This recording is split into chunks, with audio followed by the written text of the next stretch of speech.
Pria tua ini harus meninggalkan pekerjaannya yang stabil hanya karena membantu tante muda yang penuh dengan masalah. Tante muda itu terus membuat pria tersebut berada dalam masalah sehingga beberapa tempat kerja menolaknya. Meski begitu, pria tua tersebut tetap move on dan tidak menyerah. Selain itu, dia juga kuat iman meski beberapa kali dikasih gituan tapi dia nggak mau. Film dengan judul Last Love yang dirilis pada tahun 2014 yang lalu akan menceritakan kisah mereka. Seorang pria tua bernama Iwata kala itu mempersiapkan diri untuk bekerja. Usianya sudah tidak muda lagi, sudah menginjak 60 tahunan. Namun semangat untuk tetap hidup terus ada dan tinggi. Iwata bekerja di sebuah apartemen kecil menjadi tukang bersih-bersih. Pagi itu saat dia akan bekerja, dia melihat ada seorang tante muda terjatuh di depan pintu masuk gedung. Namanya adalah Yumi dan sepertinya dia teler habis begadang dan nganu semalam. Iwata membantunya naik ke kamarnya dan di sela-sela itu Yumi melantur dan malah ngajak Iwata buat begituan. Hebatnya, Iwata nggak mau meski udah dikasih lihat gunung kembar. Setiap sebulan sekali, Iwata harus mendatangi kantor pencari kerja untuk melaporkan hasil pekerjaannya. Iwata salah satu pekerja yang disukai oleh mereka, cekatan dan niat kerja. Banyak penghuni apartemen juga menyukai dirinya, termasuk emak-emak dan pria kantoran ini. Sehari-hari setelah kerja, Iwata menyiapkan makanan untuk dirinya sendiri, lalu lanjut tidur. Dia tidak punya siapa-siapa lagi di dunia ini. Lalu di pagi harinya dia melihat Yumi hendak pergi menggunakan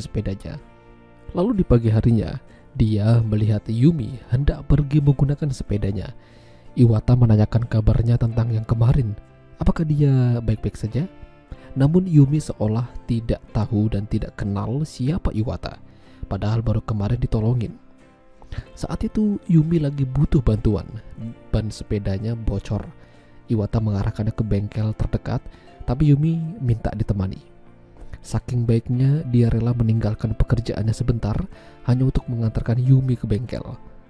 Kata pemilik bengkel, sepedanya udah nggak layak, jadi harus beli baru. Ya biasalah permainan marketing. Yumi berubah menjadi kesal dan mengancam pemilik bengkel sambil memintanya untuk segera memperbaiki bannya. Sungguh berani dan liar. Sifat Yumi yang berubah-ubah membuat banyak orang kesal di sekitarnya. Malam itu saja, dia membuat gaduh di kamarnya.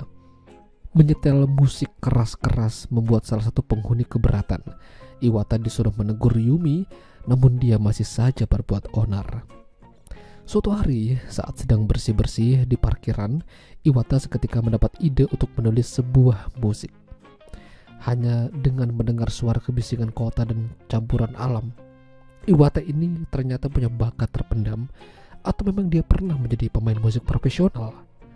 Lalu di malam harinya ada seorang emak-emak datang meminta kunci kamar Yumi karena di sana ada suaminya sedang selingkuh. Iwata lantas memberikan sebuah alat kejut pada emak-emak tersebut supaya ngasih pelajaran pada suaminya.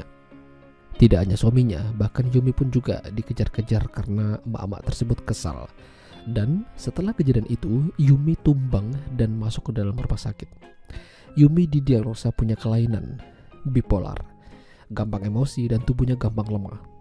Sejak kejadian itu Yumi diusir dari kamarnya, jadi dia numpang sementara di kamar Iwata. Tapi kelakuannya bikin geleng-geleng kepala, karena itu juga Iwata sadar kalau dia harus berhenti dari pekerjaannya. Menjauh dari sana membawa Yumi supaya tidak terjadi kegaduhan.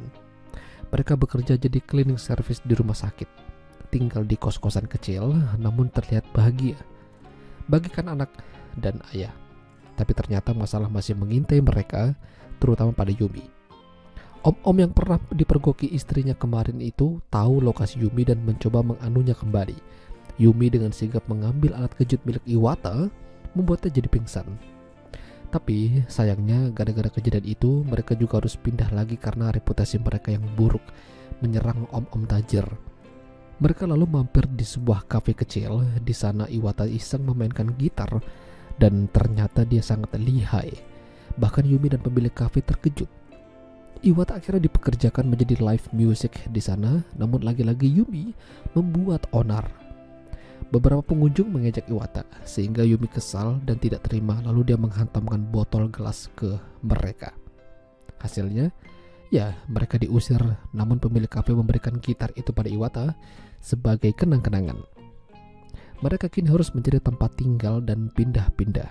Namun, dengan gitar itu, Iwata ternyata berhasil memanfaatkannya menjadi sumber penghasilan.